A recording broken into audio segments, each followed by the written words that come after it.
അണ്ണാ നിങ്ങൾ ഞാൻ ഉദ്ദേശിച്ച ആളൊന്നല്ല ഏട്ടാ. ആന്ധ്ര ഉള്ള പെണ്ണുങ്ങളെല്ലാം നിങ്ങൾ ആരാധികമാരാണ്.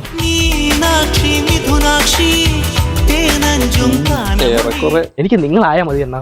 നിങ്ങളാണ് എന്റെ റോൾ മോഡൽ. നിങ്ങൾ സാധനം കാണിച്ചു തരുമോ? എന്തോ സാധനം? ഇടിപ്പിരിക്കുന്ന സാധനം. ആ, അതങ്ങനെ കാണാനൊന്നും പറ്റൂല. അണ്ണാ എന്റെ അടുത്ത് ടീച്ചർ ചോദിച്ചെണ്ണ നിന്റെ ജീവിതത്തിലെ ഏറ്റവും വലിയ ആഗ്രഹം. ഞാൻ പറഞ്ഞു എനിക്ക് എന്റെ സാധനം കണ്ടാ മതി. ഏത് സാധനം? വെള്ളണ്ണ പടിവാള് ഇറക്കേ. അതങ്ങനെ പുറത്തെടുക്കാൻ പറ്റൂല. പുറത്തെടുത്താലേ രക്തം കാണാതെ അകത്ത് വയ്ക്കാൻ പറ്റൂല. ഇത് നിന്റെ അണ്ടികളിയല്ല. എനിക്ക് എങ്ങനെയെങ്കിലും അണ്ണന്റെ സാധനം ഒന്ന് കാണണം. അതിനിപ്പോ രക്തം കണ്ടിട്ടാണെങ്കിൽ രക്തം കണ്ടിട്ട്. കൂട്ടാനല്ലേ പറഞ്ഞത്? ഇവന്റെ കൂട്ടുകാരൊന്നും അല്ല. കഴിഞ്ഞ ദിവസം 6 ബോളിൽ 6 സിക്സ് അടിച്ചോണ്ട് തന്നെ അന്നേ ഈ പട്ടിയെ നോക്കി വെച്ചിരിക്കുന്നു. എന്താ നിനക്കിപ്പോ 6 അടിക്കണ്ടേ? എന്താ നീ 6 അടിച്ചിട്ട് പോയാ മതി. മാറിയില്ലടാ അങ്ങോട്ട്. മണിയണ്ണോയ് ഇവനെന്താ വയ്യടാ നീ?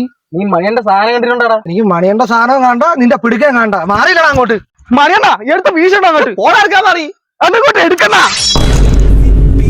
അമ്മേ, അണ്ണന്റെ ബ്ലഡ്.